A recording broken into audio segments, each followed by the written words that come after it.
Start your computations for Time Warp.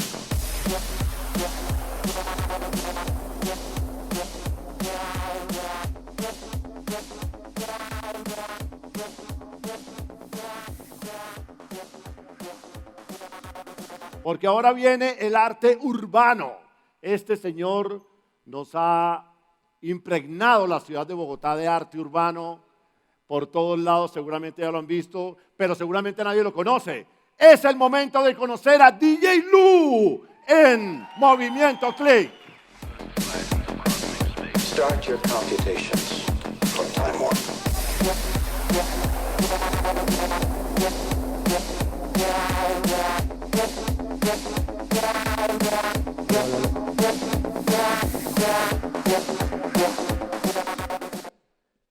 Buenas noches, tardes, noches. Primero que todo agradecer al Movimiento Click por esta oportunidad para hablar un poco de lo que sucede en la calle, para abrir un poco de cabezas con respecto a lo que a mí me concierne, que es las percepciones que tenemos de la ciudad y por qué no romper un poco de esquemas que creo que muchas veces tenemos ahí como enterrados de pronto de un mundo pasado, de una época de pronto ya antigua, ya pasada. Bueno, no voy a hablar mucho de mi proyecto, no voy a hablar de mi proyecto, de hecho. Mi proyecto está en las calles, creo que la mayoría de ustedes debe haberse aproximado a él, consciente o inconscientemente, y por ello pensé que era reiterativo y ególatra un poco venir a hablar de mi proyecto. Prefiero que lo descubran en el conocimiento de ciudad, en el transcurrir por la ciudad, que de pronto se topen con algún detalle de los que pinto por las calles y si logra ese detalle, pues abrir su cabeza, hacerlos pensar, poner una piedra en ese camino de la apatía en el que muchas veces todos vivimos, pues eso sería ganancia. Yo no vengo a hablar de mi obra pues está, como les digo, en la calle y el que quiera verla en las redes la puede encontrar a través del nombre Juega Siempre, que es como mi seudónimo. Yo vengo a hablarles con una presentación que llamé Nuevos Patrimonios, vengo a hablarles de esa nueva ciudad que se está generando, de todo lo que sucede en la ciudad que muchas veces no vemos, ignoramos, de lo cual a veces no somos conscientes. Entonces, también con miras y con el objetivo de que de pronto seamos más abiertos a los mensajes que nos da la ciudad y entendamos que esto es un movimiento y unas expresiones que hoy en día son intrínsecas de nuestra ciudad y de no solo de nuestra ciudad, sino de las grandes capitales del mundo. La presentación, como les digo, fue realizada por varios de nosotros, perdón, me devuelvo porque no doy los créditos, Alex Lesmes, César Cheche Rubio, Lesivo, Toxicómano y yo, que somos socios. Y esta presentación la hicimos con miras a abrir un poco la cabeza en torno a lo que la gente tiene pensado de lo que es las pintadas en la calle. No digo graffiti, no digo arte urbano, porque eso sería sesgar un poco la realidad. Y ese es uno de los grandes problemas que tenemos cuando nos aproximamos a esta práctica, que siempre se sesga la realidad y se habla de graffiti y todo se echa en la misma bolsa de graffiti sin tener ni idea, empezando por ahí, de lo que es graffiti como tal. La ciudad que nosotros vivimos ahorita no es la misma ciudad en la que yo viví cuando tenía hace 20 años, cuando tenía 10 o 15 años. Es una ciudad que ha cambiado y que cambia día a día. La ciudad como tal es un ente cambiante. Nosotros no podemos esperar que la ciudad esté como un museo en pausa, que la ciudad sea una tacita de té, que la ciudad que tenemos sea la misma del siglo pasado, de principio de siglo. Eso me parece que es imposible y me parece que obviamente es una negación a muchas de las posibilidades que nos presta el espacio urbano. La ciudad contemporánea genera nuevas dinámicas, es un espacio donde se genera diversidad, diálogo, creación, integración, expresión, es un espacio de encuentro, es el espacio de libertad por excelencia y así ha sido desde que se empezaron a generar las ciudades, la polis, la reunión de la gente, la plaza, la calle, la esquina. Esta ciudad en la que vivimos nosotros alberga una cantidad de nuevas identidades y nosotros no podemos esperar a ser, digamos, tajantes y globalizantes y esperar que todo el mundo sea de una manera, como sucede a veces.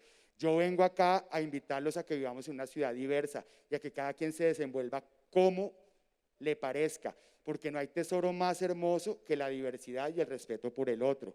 Esas nuevas identidades nos presentan a nosotros barristas, gamers, raperos, los punk, los emo, o sea, una cantidad de culturas urbanas que generan empoderamiento, a través de las cuales las personas se encuentran a ellas mismas, generan identidad y en el mejor de los casos salen adelante a través de ese empoderamiento, ¿no?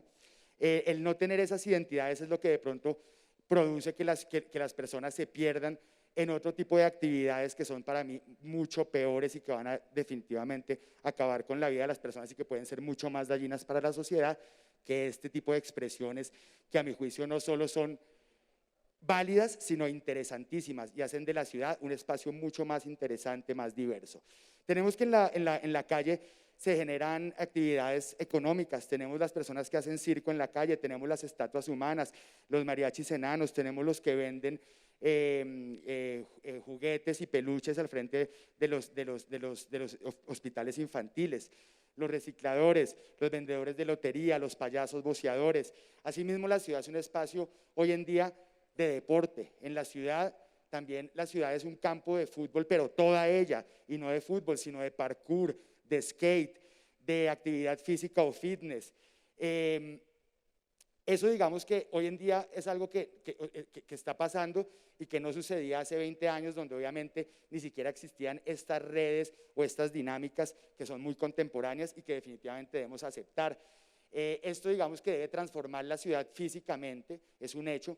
Las redes intangibles y estas culturas digamos nuevas que llegan y estas identidades que yo quiero reivindicar acá como patrimonios contemporáneos deben de alguna manera visibilizarse y por qué no transformar en alguna medida la ciudad física. Eso lo vemos ahora de pronto con espacios que tienen un doble uso como la ciclovía, como los parques que también empiezan a ser espacios de fitness.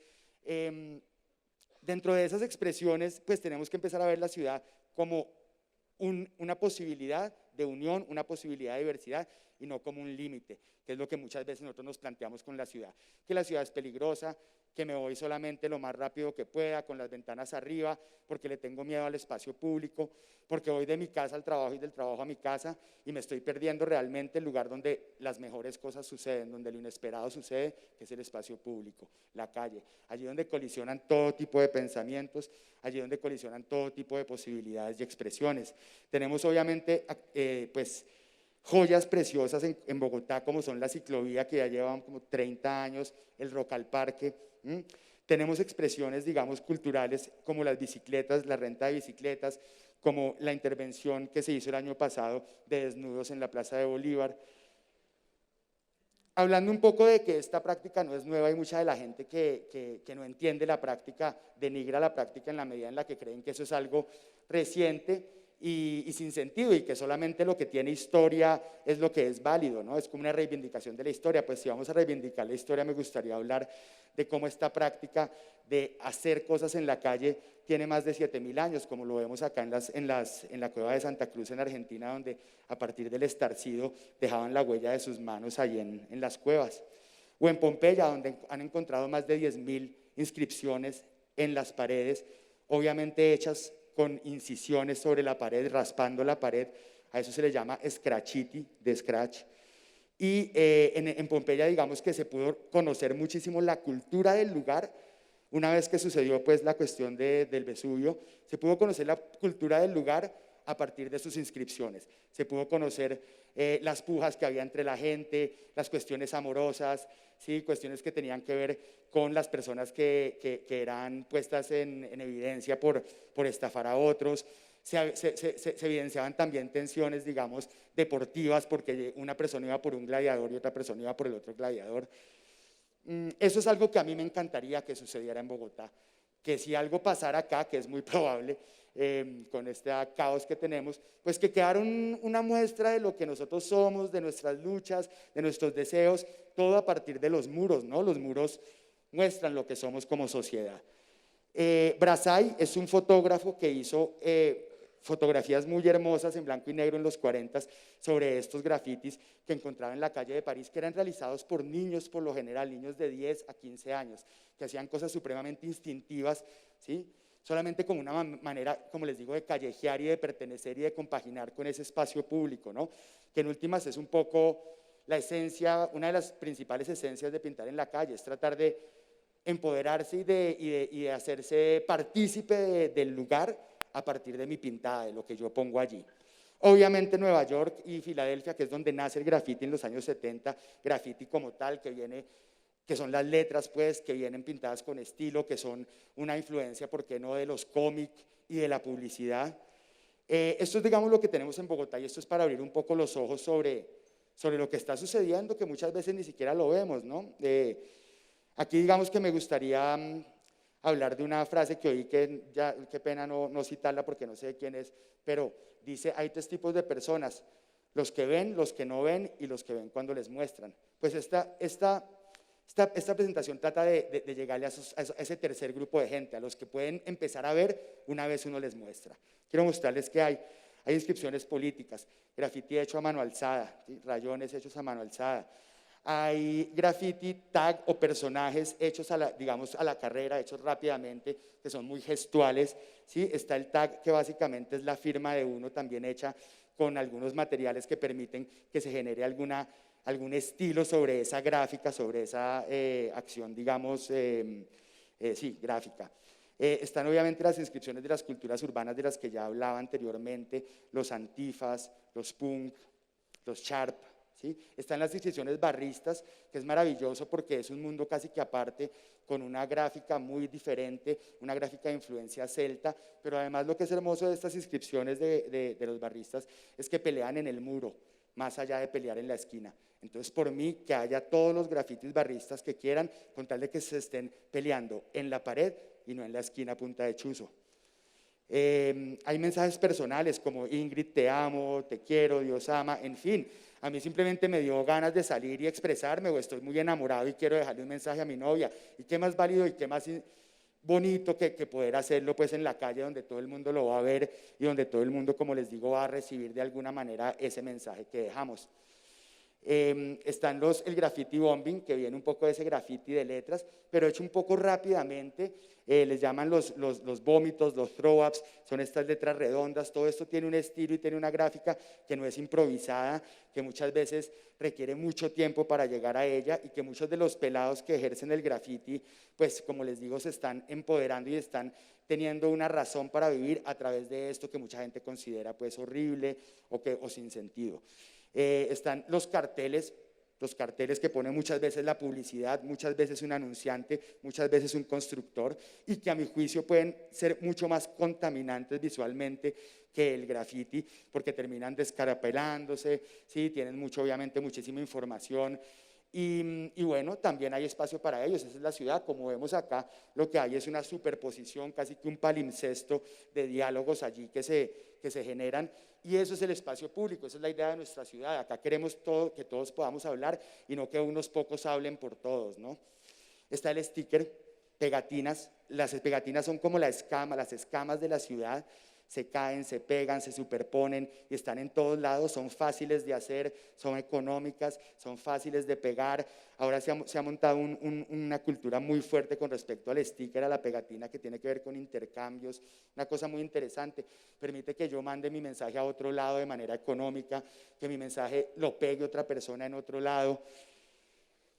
Están las campañas políticas, que obviamente también se aprovechan de la visibilidad que tiene el espacio público. El espacio público, como les decía, no tiene censura, y eso hace que, pues, los políticos, y una cosa en el espacio público la pueden ver 2.000, 5.000 personas en una hora, a diferencia, por ejemplo, de una galería o de otros medios, digamos, tradicionales. Entonces eso obviamente ha dado pie para que los políticos también hagan uso de esa posibilidad comunicativa. Están los anuncios domésticos, que son de una necesidad, que no vienen de una necesidad, digamos, de un anunciante, una empresa grande, que es cuando a mí me parece que puede ser terrible, porque, pues, hay unos canales legales donde se tributa y donde deberían pautar estas empresas. Por eso, digamos, yo estoy en contra de la publicidad guerrilla, ¿no? Me parece que, pues, ya estuvo, además, y el espacio público no debería ser usado para vender, sino para generar pensamiento. Están estos carteles, que en cambio, pues, son obviamente una economía supremamente informal, la persona que arrenda lavadoras, pues, para poder subsistir con su familia, y el espacio público, de nuevo, le abre sus puertas a eso. están los anunciantes políticos hechos a partir de stencil. Entonces ahí hay una intención un poco de volver artística un poco ese discurso político. Yo sé que si pongo un cartel de pronto hay mucha gente que va a decir, qué vaina tan fea ese cartel ahí de los políticos, pero si yo pongo unos stenciles de pronto lo van a considerar un poco más artístico y van a poder acceder a él de otra manera. También me parece aprovechado, obviamente. El espacio público no debería ser usado para ese fin, aunque igual, bienvenido todo, ¿no? No porque a mí no me guste, no quiere decir que no tiene que estar, o sea, todo es bienvenido en la calle. Están los stenciles, o lo que es considerado stencil art, un stencil un poco más elaborado, donde el mensaje ya, digamos, se esconde detrás de la estética, la técnica empieza a primar por encima del mensaje. Están los informativos o publicitarios, incluso institucionales, como los de la ETV. Acá en Bogotá tenemos unas políticas que son totalmente contradictorias, porque prohíben una cosa, pero a la hora del té la ETV está haciendo eso aquí en la esquina. Entonces digo, ¿cómo así que yo no puedo pintar, pero la ETV está haciendo unos esténciles ahí en el piso o en las cajas? O la ciudad como tal, la alcaldía está haciendo unos esténciles, mientras que obviamente a mí me llevan a la URI por hacer lo mismo.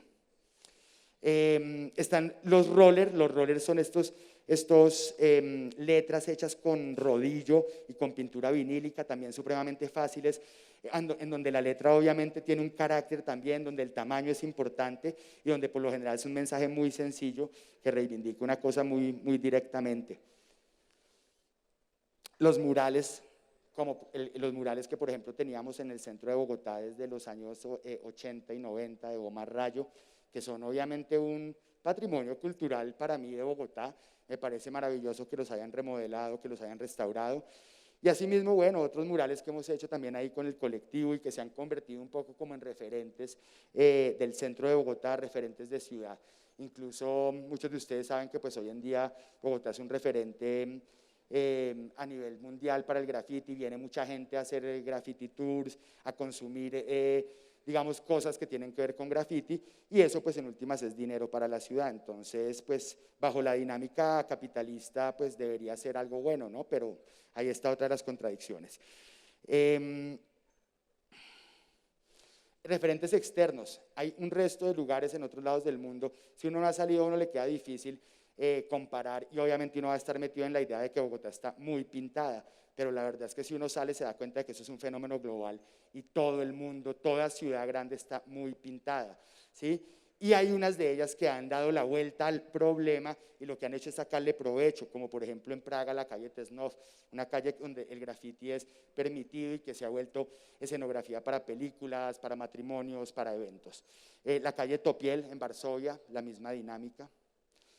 El Hosier Lane en Melbourne, en Australia, también es una calle, una zona donde está permitido, digamos, intervenir.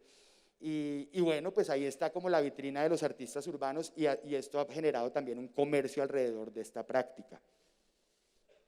Wynwood en Miami, que creo que es nuestro referente más cercano, donde era una zona supremamente deprimida de bodegas y de un momento a otro a partir del arte urbano, obviamente a mi juicio llevado un poco al extremo del capital y del arte vuelto negocio, pero bueno, muy estadounidense, se ha vuelto una zona supremamente comercial, gentrificada a partir del arte urbano en un lugar que era muy peligroso y donde nadie quería ir, pues.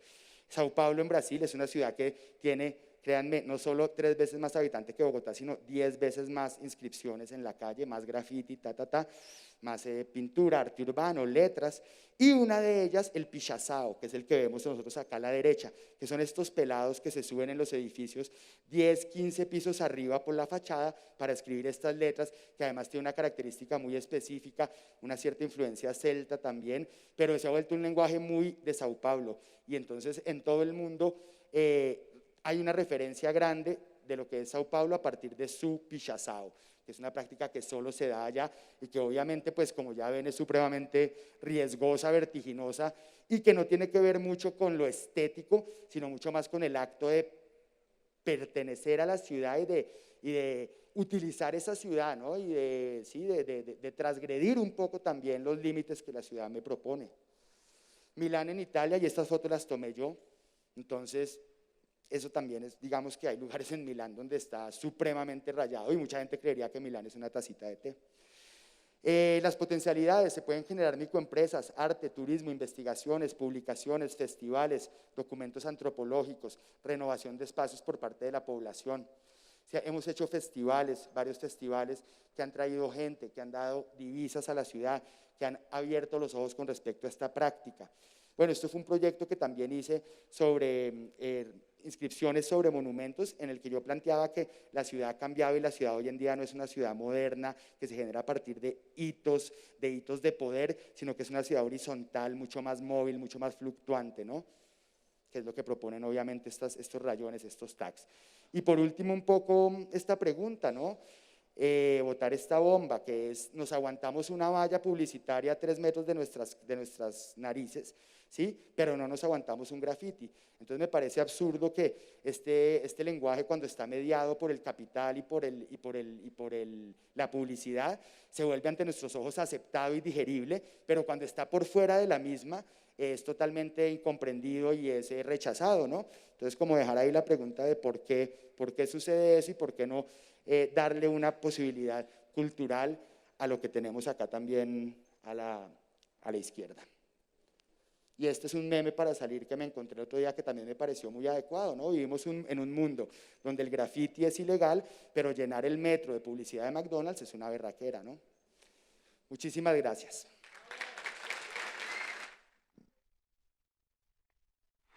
DJ Lu, preguntas. Puedo recibir 2 preguntas muy puntuales, si tienen. Allá. Tú sola, a ver, vas a ser la única, en exclusiva, para ustedes. Dime.